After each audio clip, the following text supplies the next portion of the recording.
A jemi vonë? Sigurisht që po. Po nuk është kur shumë vonë për të bërë gjën e duhur dhe zgjidhjet që mund të na vinë është e pamundur që të na vinë nga kjo pari. Kjo pari e ka kryer funksionin e vet historik, ndaj dhe shqiptarët duhet të ndërgjegjësohen që me këtë pari shkohet në humner. Në qoftë se duan shpëtim, kjo pari duhet të largohet nga skena politike dhe duhet të zëvendësohet me një pari kombëtare e cila të synojë shtetkombin. Çdo lloj diskutimi tjetër rreth kësaj është zhurmë që krijon paria për të mbrojtur veten. Diskutimi ose shashka e kryeministrit të Sindikatës Ndërkombëtare të Krimit, vendin e cilit kërkon ta zër kryeopozitari. Pra, po të shohësh është një paradoks i madh në Shqipëri. Opozita nuk kërkon ndryshim sistemi, kërkon thjesht t'i marrë vendin të ngarkuarit me punë të Sindikatës Ndërkombëtare të Krimit edhe të vjedh vet. Pra, të gjithë këta kërkojnë thjesht të vazhdojnë këtë status quo. Unë mendoj që këto mesazhe shkojnë në vesh të shurdhër dhe do t'i kundërpërgjigjen Shtetet Bashkuara të Amerikës. Unë besoj që në një dalje publike në Akademinë e Policisë e Sigurisë, për të qenë të saktë, ai e mori një farë përgjigje, po do të marrë edhe të tjera, besoj. Po, duke u ndalur pikërisht tek ky mesazh i të ngarkuarës me punë të Shtetet Bashkuara të Amerikës në Shqipëri, Nancy Van Horn, e cila ka deklaruar sot në Akademinë e Sigurisë, ku ishte i ftuar edhe kreu i BK-s dhe ai i SPAK-ut, se Shqipëria do duhet të luftojë kartelet e drogës që janë të lidhura me ato të Amerikës Latine. Ndërkohë, pak ditë më parë, 2 ditë më parë, më saktë, po Nancy Van Horn takoi kryetarin e gjykatës kushtetuese dhe më pas 2 krerët e grupeve parlamentare të Partisë Socialiste, përkatësisht Taulan Ballën dhe atë të Partisë Demokratike, Gazmend Bardhin. Në këtë rast, a është Amerika duke i dhënë një përgjigje gati direkte, siç mund t'ia jepte Maduros para kapjes tij kur i thotë Edi Ramës që lufto kartelet e drogës që lidhen me ato të Amerikës Latine? Po, shiko, bashkë kemi diskutuar në këtë podcast se si krahasimi midis Ramës dhe Maduros çalon.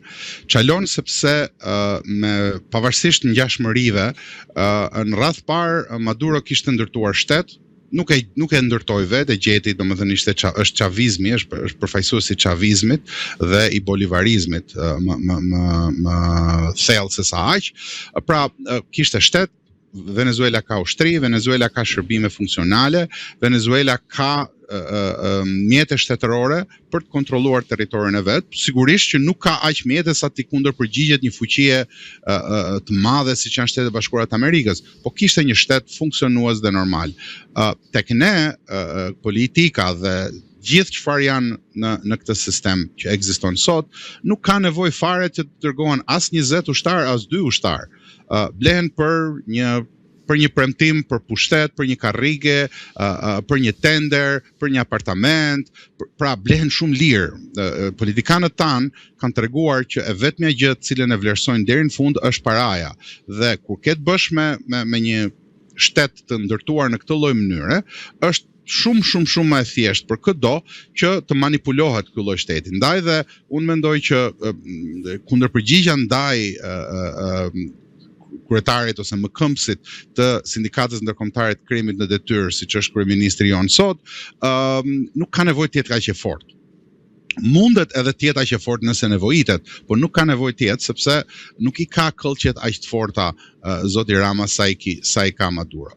Megjithatë, unë nuk dua të jap përshtypjen e gabuar që paria është e dobësuar dhe nuk ka mjete. Paria ka shumë mjete, sepse kontrollon çdo lloj mjeti politik, e ka lënë tokën djerr për çdo lloj lëvizje të re, nuk ka vend për një lëvizje të re, kushdo që del është i kontrolluar disa fish me 10 mijëra fije prej tyre, çfarëdo teatri politik të bëjnë në bulevard janë të gjithë njerëz të kontrolluar. Pra, paria nga ky pikëvështrim ndjehet e sigurt. Ana tjetër ama, problemi kryesor që ka paria e Tiranës sot është që nuk ka zgjidhje, që nuk e beson kush, që ka humbur legitimitetin dhe çdo lloj zgjidhje që ata përfaqësojnë nuk gjen mbështetje reale në popull. Sigurisht që dalin njerëzit nëpër mitingje kur detyrohen sepse duan të mbajnë vendin e punës dhe bukën e gojës, por nuk ka më besueshmëri paria e Tiranës tek populli. kjo është gjëja kryesore që rrezikon qeverinë dhe opozitën më shumë se sa çdo gjë tjetër që merret me mend.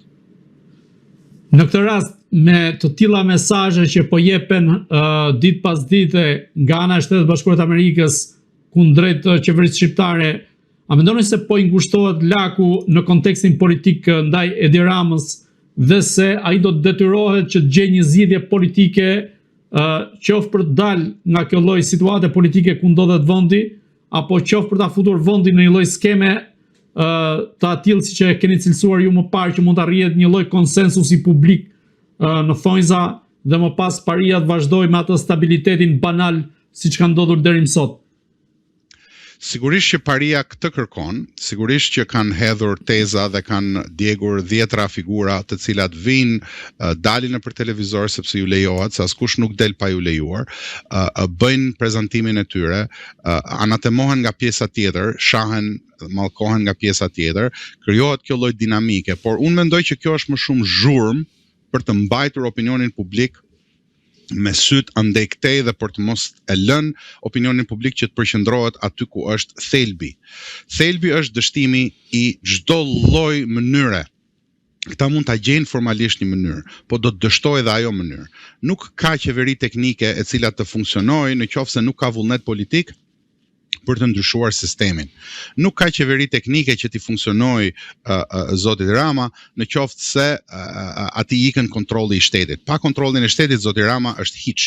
Zotin Rama do ta linin edhe bashkëpunëtorët më të ngushtë, të cilët i poshtron për ditë, dhe të cilët mezi presin ditën që t'i vejnë këmbën sipër, ashtu siç i ndodhi Sali Berishës, ashtu siç i ndodh çdo lloj udhëheqësi politik në Shqipëri, të cilët tani më e kanë thënë qartë, e kanë treguar qartë haptazi që nuk kanë pikën e fytyrës, pikën e ndjenjës kombëtare, pikën e asaj që do të ishte ndjesia për të ndërtuar shtet, ndërsia për të ndërtuar, për të shërbyer kombit dhe për të ndërtuar një shtet që t'i shërbej kombit. Në mungesë të kësaj, çdo gjë tjetër është lëvizje mekanike politike. Sigurisht që ka lëvizje mekanike që mund ta shpëtojnë për disa kohë, ka lëvizje mekanike edhe jashtë vendit me aleatët e tij, sepse ka shumë njerëz që e mbështesin ende kryeministrin në detyrë, i cili është më këmbës i sindikatës ndërkombëtare të krimit, por sigurisht që zgjedhjet që ai ka tani më janë më të ngushtuara. Tani, këtu dua ta ripërsëris edhe një herë në mënyrë tjetër ndoshta. Ngushtimi i lakut për shkak të trysnisë ndërkombëtare është njëra gjë dhe është reale. Mirëpo, unë mendoj që ajo që do t'i shërbente më shumë Shqipërisë sot është që atij t'i ngushtohet laku për së brendshmi. Sepse shiheni, edhe në Bullgari shpallen zgjedhje të reja. Pra, duhet që të reagojnë shqiptarët kundrejt tij, sepse dy zgjedhje janë, ose zgjedhjen do të na japin të gatshme, ose do ta përcaktojmë vetë. Duke e njohur karakterin e shqiptarëve, unë mendoj që duhet ta përcaktojmë vetë. Duke qëndruar tek pjesa e zgjedhjes, a mendoni se mund të shkohet drejt një skenari si ai i Maqedonisë Veriut në rastin e Gruevskit, ku më pas daljes përgjimeve shumë të rënda, Gruevski doli jashtë skenës politike dhe më pas ju desh edhe ta ratisej? Nuk mendoj që zoti Rama e ka këtë luks. Është kontekst tjetër, kushte të tjera ndërkombëtare, vullnet tjetër politik i fuqive të mëdha dhe tjetër lloj përplasje. Jemi në kushtet e luftës së tretë botërore, nuk kam largim nga politika dhe shkuarje në një vend neutral ku mund të shpëtosh pasurinë dhe kokën. Nuk ka shpëtim jashtë Shqipërisë për asnjërin nga ata të Paris-Tiranës. Në fakt, qeveria amerikane sapo na e tha troç që as viza nuk ju japim më. Kështu që nga ky pikëvështrim unë nuk mendoj që kjo është një rrugdalje e mundshme për parinë e Tiranës. Pastaj, unë nuk mund të jem Kassandra, nuk mund të parashikoj çdo gjë, situatat dhe rrethanat ndryshojnë, por për sa di unë deri më tani, mendoj që nuk është një zgjidhje e mundshme. Nga ana tjetër, ditën e sotme gjykata e apelit ka lënë në fuqi masën e sekuestros 25 pasurive të luajshme dhe të paluajshme të dhëndrit të Sali Berishës, Jamar Maltezit dhe vajzës së tij Argita Berisha. A mendoni se SPAK do duhet të vijojë në këtë mënyrë edhe ndaj elementëve të tjerë të politikës për të sekuestruar dhe konfiskuar pasuritë politikanëve që i kanë vendosur ato për gjatë 35 viteve të fundit? absolutisht pa dyshimin më të vogël. Çdo pasuri që është vjedhur shqiptarëve nuk duhet ta gëzojë askush brenda kufirit ligjor sigurisht, pa thyer kufirin ligjor. Mirë po, kundërpërgjigja, një nga gjërat të cilat kaloi si pa u ndjer, ishte ajo kundërpërgjigja e gjykatës kushtetuese ndaj sekuestrimit të telefonave. Ajo është një nga lëvizjet e forta të Parisë Tiranës, që prandaj thash më parë që Paria Tiranës ka ende dorën e fortë, ende ka shumë kontroll. Dhe ky kontroll i buron nga mbështetja që ka tek njerëzit ende. Ajo ligji, ajo dalja e gjykatës kushtetuese, vendimi do të thoj, ajo ligji i gjykatës kushtetuese për telefoninë celulare, pavarësisht se u prezantua, u paraqit dhe u shfaq përpara shqiptarëve si një shfaqje garantizmi ligjor, pra të drejtat e njerëzve të tjerë, ju garantoj që në qoftë se do të ishte i pandehur bardhi apo gridi, askujt nuk do të i ngrohej apo ftohej koltuku për të drejtat e mia apo të tuat.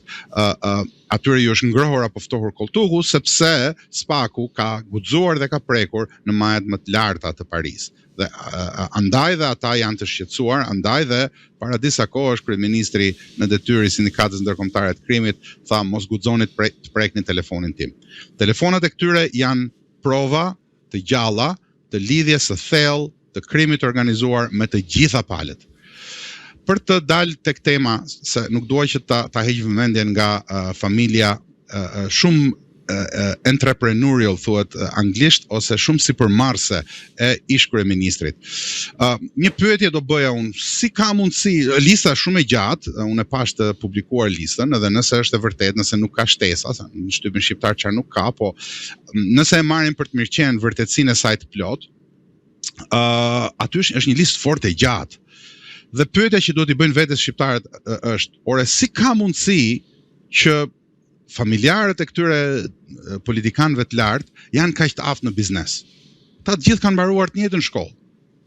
Nuk kanë asnjë lloj aftësie tjetër, përkundrazi, aty ku kanë fituar shumë para, doli që i pas kanë bërë me veprime korruptive.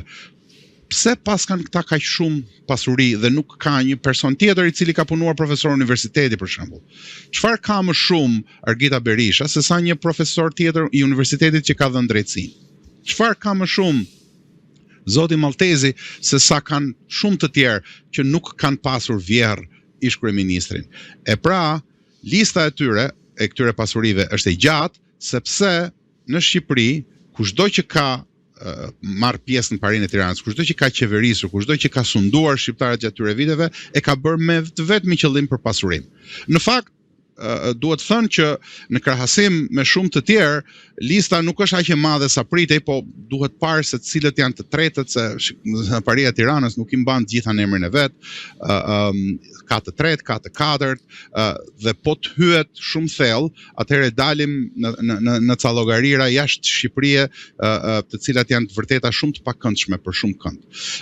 Dhe e fundit, për ta kthyer pak si më në humor, ka mbetur tani vetëm të rikrijohet Big Brotheri, po me emra të tjerë, si për shembull të bëhet një Big Brother Gita dhe Abi, ose një Big Brother Mona dhe Likja, ose një Big Brother Linda dhe Edi, që t'i shohim se ku i kanë këta pasuritë dhe ta kthejnë edhe këtë në spektakël. Po kjo nuk është spektakël, kjo është krim ndaj shqiptarëve dhe gjaku i shqiptarëve sëmbon në rrema të gjithkujt që e sheh këtë dhe duhet ta kuptojë që këta janë ata që kanë vjedhur, nuk kanë ardhur UFO-t dhe kanë vjedhur Shqipërinë.